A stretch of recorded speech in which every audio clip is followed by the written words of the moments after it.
guddiga gurmad walaal ee dhawaan lagu hergelay magaalada Baydhabo ee xarunta gobolka Baay oo soo qaybna ku ay telefishinka Koonfur Galbeed Soomaaliya iyo geeka deeqbeese ee geysay kuriikii dhawaan noqonka xanuunsaday gudaha magaalada Baydhabo may bana deeqda beesada iyo geysiyeen iyo deerase ilaa $600 Mareykanka ah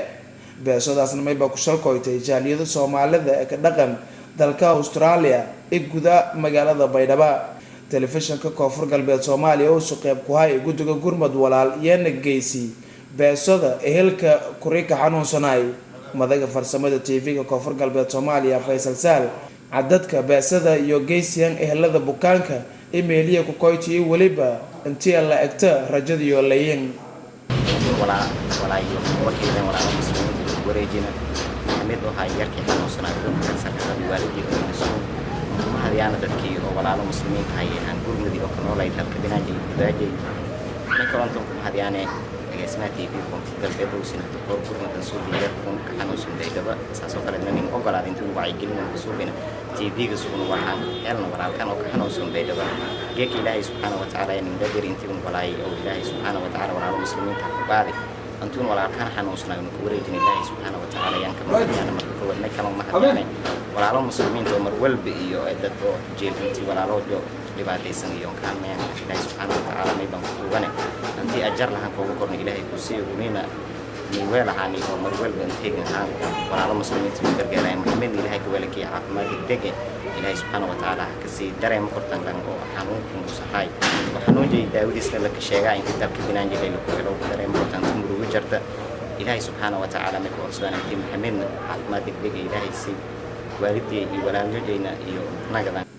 Faysal Daayo Hussein madaga wararka TV-ga Koonfur Galbeed Soomaaliya oo soo ku hadlay meel deeqda leenku gudoomay ya sheegay in beesadan iyo hadhiibeen bulshada Soomaaliyeed ee ka hiran telefishinka Koonfur Galbeed Soomaaliya may bana soo kaliyo tilmaamena in beesadan iyo ka filnayna baahida kuriika isla markaasina leen baahayay in la sii la maraba dadaalka leenka jara daweynta tiitis baylahni soo dhigay inuu walaalkaan Maxamed Maday Maclan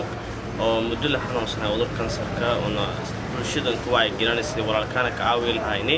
oo geeka deeqlaaqad oo deelasli bawol darona dersani oo bulsho ka nool dalka Australia oo digli marflay jeedan Koonfur Galbeed sida bawdar diiban qaaran telefishin Koonfur Galbeed sidii kale loo aruri oo walaal muslimiinta Nairobi hoggaan yahay gurmadan walaalkaan xanuunsan oo cudurka kansarka muddo la xanuunsan Maxamed Maday geeka waalidiinka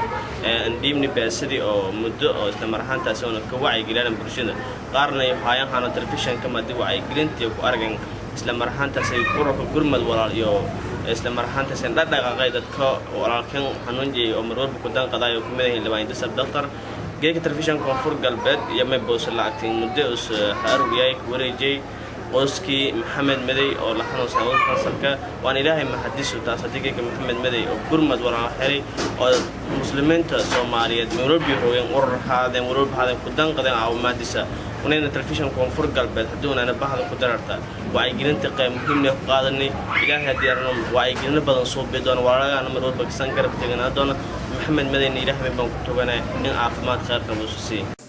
محمد مدني السجار روس وكميدة دلنيرة والبرشة الربيدة وهانيون كفرفرعون يا حتى اللي يلدرن عذرك حالستة اللي كساو كانسر كا ما يبان الدال اللي كجرى سيد اللي ينبحنا عن يلا هاي إسلام مركزين اللي قاعد لها هاي dalka banaashay si waliin ku qabado cudurku sahay